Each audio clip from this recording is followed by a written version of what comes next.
Ils ont appelé ça la collab du siècle. Burger King et KFC ont créé deux burgers croisés, des burgers un peu différents dans chaque enseigne. Alors que valent ces burgers? Qui fait le meilleur? Mais surtout, que vaut cette collab du siècle? On va aller tester ça tout de suite et on commence par KFC. Ah voilà, c'est ça qu'on veut. BFF, Best Friend Forever. Le menu coûte 9,95 € avec le burger, l'accompagnement et la boisson. Voici la bête. Ça, c'est donc la version KFC de la collab du siècle.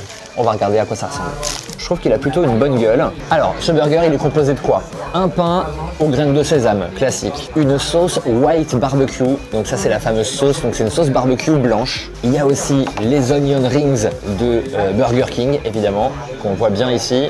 Et ensuite, salade, tomate et oignon crispy. Alors, ça donne quoi? Il faut avouer qu'il est quand même assez massif, hein.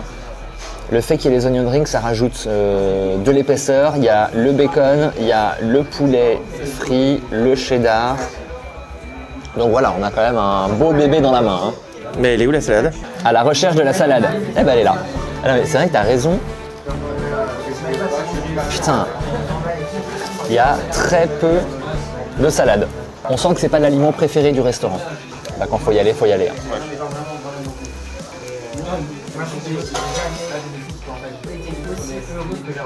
Franchement, c'est bon. Ça me fait un petit peu chier de le dire, mais c'est bon. Par contre, c'est méga salé. Ce que j'aime bien, c'est les onion rings. J'ai une passion pour les onion rings de Burger King. C'est toujours ce que je prends en accompagnement. Donc là, les avoir dans le burger, c'est pas mal.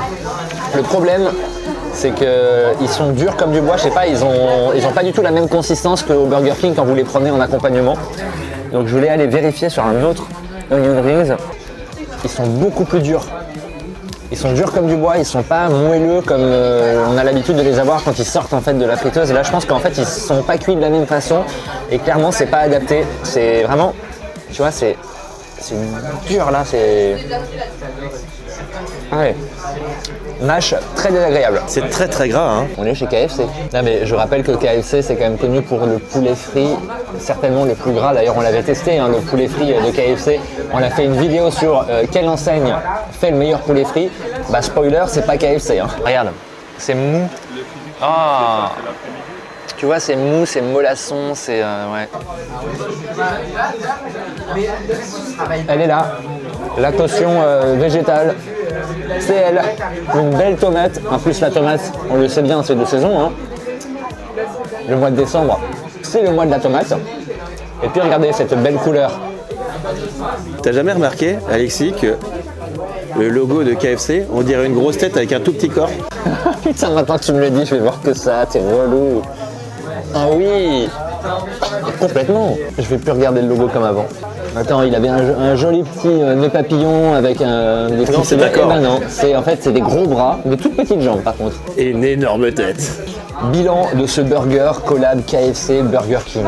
Dans l'ensemble, j'ai trouvé plutôt bon. Ouais, je sais, c'est un peu... Ça me fait mal de dire ça, mais il est plutôt bon. Bonne sauce barbecue, très décevant sur les onion rings qui sont pas bien cuits et donc ils deviennent hyper durs. Le prix, bah honnêtement, on est sous les 10 € pour un menu complet avec le burger. C'est plutôt acceptable, je trouve. Après, c'est sur le fond de la collab que je trouve ça un peu décevant. Moi, j'aurais imaginé un truc avec les deux viandes des deux enseignes, les deux spécialités réunies dans un seul burger.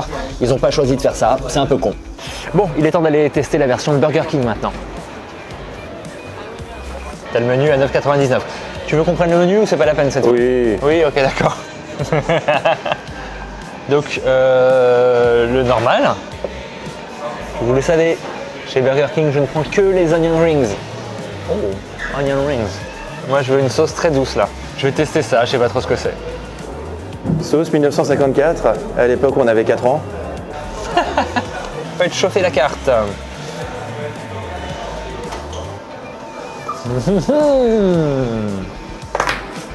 Deuxième étape de cette vidéo, on va maintenant décortiquer le burger de Burger King de la collab avec KFC. Mais avant ça,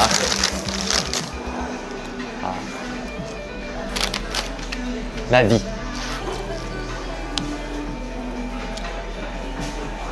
C'est une sauce qui, quand il y en a un tout petit peu, c'est très bon. Quand il y en a beaucoup, ça a un goût de plastique brûlé. Autant, moi, quand je vais à la station-service, j'ouvre les fenêtres pour pouvoir sentir. Ouais, je suis d'accord. Autant manger la station-service, c'est moins bon. C'est pas bon. N'essayez pas chez vous. BFF, donc Best Friend Forever. Et donc à l'intérieur, on va retrouver exactement le même burger, mais à la place du poulet, on a donc la viande grillée à la flamme.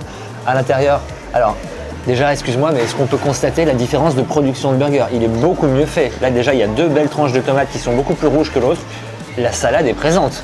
La salade est verte, elle n'est pas blanche. Mais il y a quoi de KFC dedans? Mais en fait, c'est juste, il y a la même recette, sauf qu'à l'intérieur. C'est vrai qu'il n'y a pas grand chose de KFC. Parce que c'est vrai qu'à la base, tu as les onion rings qui sont la marque de fabrique de Burger King. Tu l'as donc dans les 2 burgers. Et là, en fait, la marque de fabrique de KFC, bah, Ils se sont fait niquer. là vraiment, je vois pas du tout la touche KFC là-dedans. Je comprends pas. Que dire de ce burger? Bon, je vais pas redire ce que j'ai dit précédemment. On retrouve les mêmes ingrédients, c'est la même recette, il y a juste le steak qui change. Donc, encore une fois, c'était un bon burger, bien massif, pas trop cher. On en a encore pour moins de... En fait, c'est le même prix, hein. C'est 9,90 pour le menu, donc même prix chez KFC et chez Burger King. Là, la différence, c'est donc, il y a la viande grillée à la flamme, qui est la marque de fabrique de Burger King. Encore une fois, je le redis, je trouve ça dommage qu'ils n'aient pas inversé, qu'on n'ait pas retrouvé le steak de Burger King chez KFC et le poulet frit de KFC ici. Ou alors, moi, vraiment, le mieux, ça aurait été un burger avec les 2 à l'intérieur. Enfin, je sais pas, c'était évident pour moi. Vraiment, il y a eu un... Je trouve qu'en fait, ils en ont fait énormément pour un truc qui est un peu décevant au final. C'est un peu beaucoup de bruit pour pas grand-chose. En plus, je sais pas si vous avez vu la pub à la télé qui est vraiment incroyable pour le coup, qui est vraiment cool avec tous les équipiers de KFC et de Burger King qui chantent ensemble. Grosse campagne de communication autour d'un burger qui au final est un peu décevant. Voilà, je trouve qu'ils n'ont pas poussé le bouchon assez loin, ils auraient dû aller plus loin dans la collab et faire vraiment un burger qui mixe les 2 marques. Je sais pas, c'était évident pour moi. C'est la collab du siècle. Non, c'est pas la collab du siècle, C'est la collab du siècle. c'est pas la collab de l'année, C'est la collab du siècle. c'est pas la collab du mois, C'est la collab du siècle. c'est la collab de la semaine éventuellement. Voilà. Non mais en tout cas, message à toutes les équipes de marketing et de communication de KFC et de Burger King. Démissionner. Ou faites appel à nous à la prochaine fois, passez un petit coup de fil, on vous donne 2-3 tuyaux, on vous les facture pas cher. Et comme ça au moins vous aurez une vraie collab au bout du truc. Bon voilà, c'est décevant, allez vous faire votre propre avis, vous avez pas encore quelques jours, ça s'arrête le 16 décembre. Bref, n'hésitez pas à commenter cette vidéo et d'ailleurs si vous-même vous allez tester cette collab du siècle, dites-moi ce que vous en pensez dans les commentaires. N'hésitez pas aussi à liker et à vous abonner, c'est très important pour nous, ça supporte la chaîne, donc abonnez-vous. Merci beaucoup et à très vite.